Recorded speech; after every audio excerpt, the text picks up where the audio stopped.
MARILYN Carlson Nelson might have faced the biggest management challenge of all of this year's Hall of Fame inductees. The others built companies nearly from scratch. She replaced her legendary father, ultra-entrepreneur Kurt Carlson, at the helm of a global behemoth, and with graciously expressed firmness, promptly made plans to expand. Female CEOs were rare in the 1940s and 50s when MARILYN was growing up. She didn't see herself occupying a corner office. She did see herself as a leader.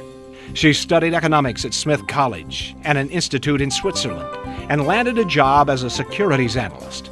4 years later, she joined her father's gold bond stamp company and began working her way into management at the Carlson Companies and Carlson Holdings. Her community activities became widely known. They included work with the Junior League, United Way, and Scandinavia Today. She put formidable energy into bringing the Super Bowl to Minnesota. Less widely known, but no less formidable, was her development of business acumen. She became vice chair of Carlson Holdings in 1991. 3 years later, she arranged a merger with Wagenly Travel that extended the Carlson Company's reach to 140 countries. In 1998, as Kurt Carlson marked the 60th anniversary of his company in front of 5,000 guests, he ceremoniously named his daughter CEO. It was, she says, a thrill beyond words.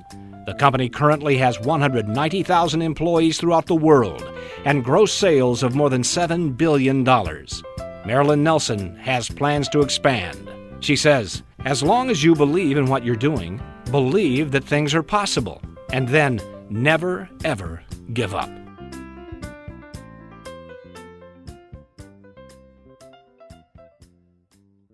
From his office in the IDS Center, IRWIN Jacobs oversees a diverse group of companies that includes boat makers, merchandise trading firms, and Watkins, a purveyor of specialty foods and consumer products. His father was Samuel Jacobs, a Russian immigrant.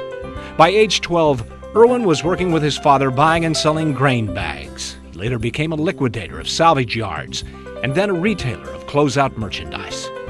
In 1975, with help from his banker and now friend Carl Polat, he bought the Grain Belt Brewery in northeast Minneapolis and began to prosper as an investor. His greatest impact on business was made in the 1980s, when, as a sometimes vilified investor in underperforming public companies, he awakened sleepy management groups to the obligations of delivering value to shareholders. By the early 1990s, he had played a critical role in a movement that unlocked shareholder value at companies that included Disney, ITT, AMP, and Minstar. He then turned most of his attention to boat making and built Genmar into the world's largest manufacturer of recreational watercraft, with $1 billion in revenue and 7,000 employees. He also bought FLW Outdoors, a business that publishes fishing magazines and organizes more than 170 fishing tournaments each year. 2 years ago, he introduced a new virtual engineering technology to boat design that has dramatically accelerated the hull building process. And how does this self-made master of multiple disciplines describe himself? Quote, "I'm a peddler," he says. "Like father, like son, it's who I am. Most people run away from problems," he adds. "I seek them out. It keeps me young."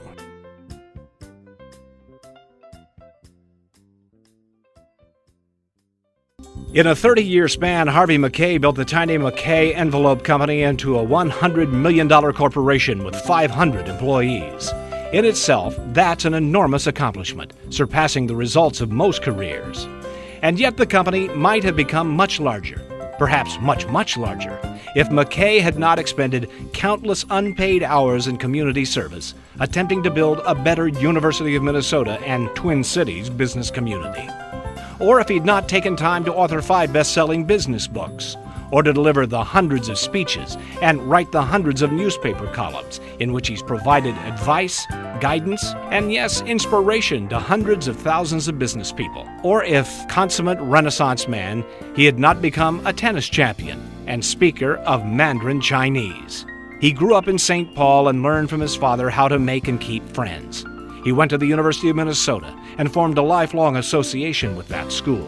When he saw chances to contribute to his community, he took them. Without his efforts, there might not have been a Metrodome, if not for his negotiating skill. The Minnesota Twins would have left Minnesota 18 years ago. Without Harvey MACKAY, charities would have been poorer.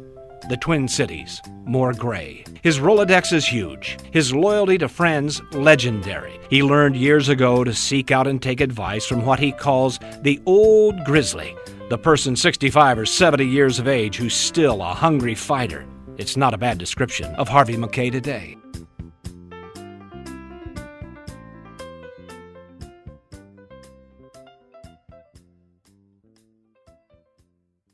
Mahendra Nath's career history is a quintessential immigrant success story.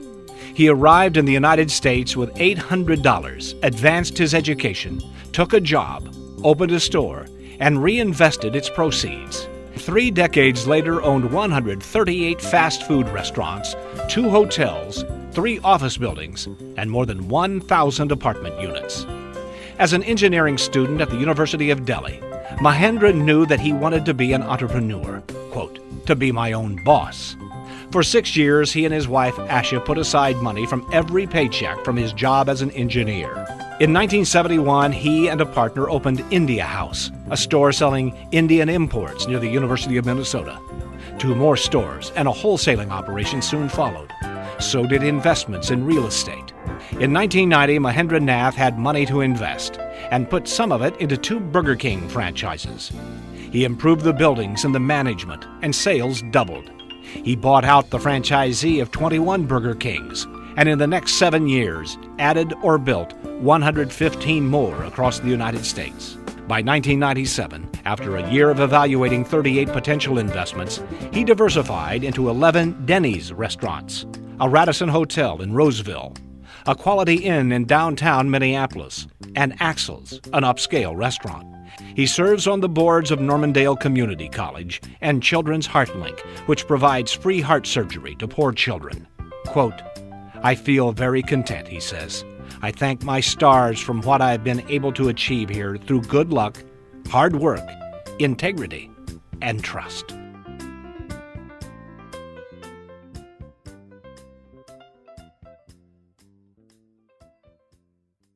It would be difficult to find an entrepreneur more accomplished than Glen Taylor. In 1964, he set aside his plans to become a math teacher, and he bought a 30-employee printing company at which he had worked as a college student. By 1974, the company had 300 employees, and by 1984, 3,000. Today, the Taylor Corporation has 70 divisions, $1 billion in annual sales, and 14,000 employees. Taylor is also invested in banks and in companies that print Post-it notes, produce envelopes, etch glass, and manufacture circuit boards. Much of his company's growth has been through acquisition, through buying companies of value, merging them into the fold, and improving their performance. He hires locally. Although his operations are spread throughout the United States, many are run by managers who worked for Taylor as college students in Mankato. He is known as an outstanding developer of managers and a civic-minded business operator. He started the state's first company-owned on-site daycare center and makes time for church, educational, and nonprofit causes. Taylor also served for 10 years in the Minnesota Senate. He sought office in part to serve the state, in part to provide his management team with opportunities to make decisions that had been previously reserved for himself. He is best known, of course, as the owner of the Minnesota Timberwolves, which he bought in 1994, preventing their departure from Minnesota. The team began to sell out season tickets and suites. The team has also made it into the NBA playoff in each of the past 6 seasons.